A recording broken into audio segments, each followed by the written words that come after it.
Assalamualaikum warahmatullahi wabarakatuh. Bertemu lagi dengan saya. Kali ini kita akan membahas mengenai klasifikasi media pembelajaran. Simak terus video berikut ini ya.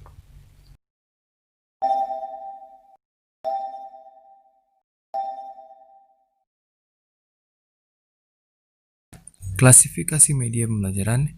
Di sini kita akan membagi berdasarkan tujuan pemakaian dan karakteristik jenis media.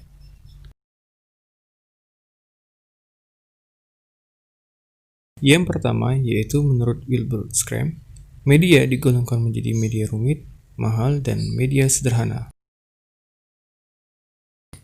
Schramm juga mengelompokkan media menurut kemampuan daya liputan, yaitu yang pertama, liputan luas dan serentak seperti TV, radio. Yang kedua, liputan terbatas pada ruangan seperti film, video, slide, poster audio tape. Dan yang terakhir, media untuk belajar individual seperti buku, modul, program belajar dengan komputer dan telepon.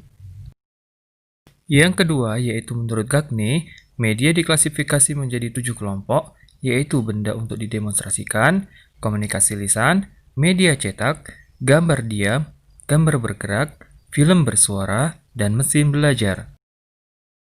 Yang ketiga yaitu menurut Allen, terdapat 9 kelompok media, yaitu visual diam, film, televisi, objek 3 dimensi, rekaman, pelajaran terprogram, demonstrasi, buku teks cetak, dan sajian lisan. Yang keempat yaitu menurut Gerlach and Ellie, media dikelompokkan berdasarkan ciri-ciri fisiknya atas 8 kelompok, yaitu benda sebenarnya, presentasi verbal, presentasi grafis, gambar diam, gambar bergerak, rekaman suara, pengajaran terprogram, dan simulasi. Yang terakhir yaitu menurut Ibrahim, media dikelompokkan berdasarkan ukuran serta kompleks tidaknya alat dan perlengkapannya atas 5 kelompok, yaitu media tanpa proyeksi 2 dimensi, media tanpa proyeksi 3 dimensi, media audio, media proyeksi, televisi, video, dan komputer.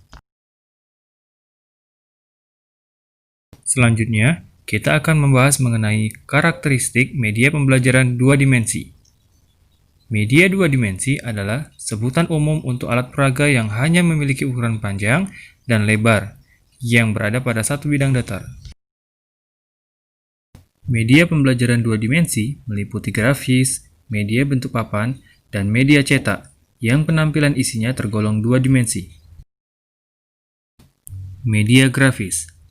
Media grafis adalah suatu penyajian secara visual yang menggunakan titik-titik, garis-garis, gambar-gambar, tulisan-tulisan, atau simbol visual yang lain dengan maksud untuk mengikhtisarkan, menggambarkan, dan merangkum suatu ide, data, atau kejadian. Kelebihan yang dimiliki oleh media grafis adalah bentuknya sederhana, ekonomis, bahan mudah diperoleh, dapat menyampaikan rangkuman, mampu mengatasi keterbatasan ruang dan waktu, tanpa memerlukan peralatan khusus dan mudah penempatannya, sedikit memerlukan informasi tambahan, dapat membandingkan suatu perubahan, dapat divariasi antara media satu dengan yang lainnya. Sedangkan untuk kelemahan media grafis adalah tidak dapat menjangkau kelompok besar, hanya menekankan persepsi indera penglihatan saja, tidak menampilkan unsur radio, dan motion. Kedua, media bentuk papan. Media bentuk papan yang diringkas di sini terdiri dari papan tulis, papan tempel, papan flanel, dan papan magnet. Karakteristik media pembelajaran 2 dimensi yang terakhir adalah media cetak. Jenis-jenis media cetak dalam hal ini terdiri dari buku pelajaran, surat kabar dan majalah, ensiklopedia, buku suplemen, dan pengajaran berprogram. Manfaat buku pelajaran adalah sebagai alat pelajaran individual, sebagai pedoman guru dalam mengajar, sebagai alat mendorong murid memilih teknik belajar yang sesuai, sebagai alat untuk meningkatkan kecakapan guru dalam mengorganisasi bahan pelajaran. Surat kabar dan majalah. Fungsi surat kabar dan majalah adalah mengandung bahan bacaan hangat dan aktual, memuat data terakhir tentang hal yang menarik perhatian, sebagai sarana belajar menulis artikel, memuat bahan clipping yang dapat digunakan sebagai bahan display untuk papan tempel, memperkaya perbendaharaan pengetahuan, meningkatkan kemampuan membaca kritis dan keterampilan berdiskusi. Buku suplemen. Buku suplemen dapat berfungsi sebagai bahan pengayaan bagi anak, baik yang berhubungan dengan pelajaran maupun yang tidak. Buku suplemen dapat menambah bekal kepada anak untuk memantapkan aspek-aspek kepribadiannya. Pengajaran berprogram. Pengajaran berprogram adalah salah satu sistem penyampaian pengajaran dengan media cetak yang memungkinkan peserta didik belajar secara individual, sesuai dengan kemampuan dan kesempatan belajarnya, serta memperoleh hasil sesuai dengan kemampuannya juga.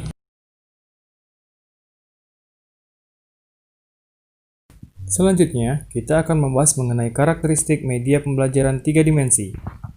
Media 3 dimensi ialah sekelompok media tanpa proyeksi yang penyajiannya secara visual 3-dimensional. Karakteristik media pembelajaran 3 dimensi. Yang pertama, yaitu belajar benda sebenarnya melalui widya wisata. Widya wisata adalah kegiatan belajar yang dilaksanakan melalui kunjungan ke suatu tempat di luar kelas. Yang kedua, belajar benda sebenarnya melalui spesimen.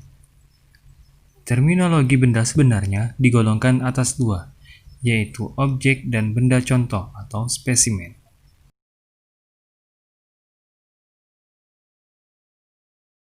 Yang ketiga, yaitu belajar melalui media tiruan. Media tiruan sering disebut sebagai model. Belajar melalui model dilakukan untuk pokok bahasan tertentu yang tidak mungkin dapat dilakukan melalui pengalaman langsung atau melalui benda yang sebenarnya. Yang keempat adalah peta timbul. Peta timbul yaitu peta yang dapat menunjukkan tinggi rendahnya permukaan bumi.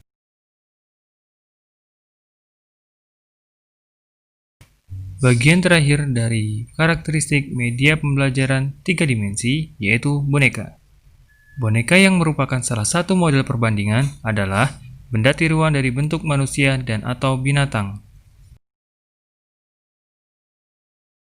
Cukup sekian video dari saya. Semoga video ini bermanfaat ya. Dan jangan lupa like dan subscribe. Assalamualaikum warahmatullahi wabarakatuh.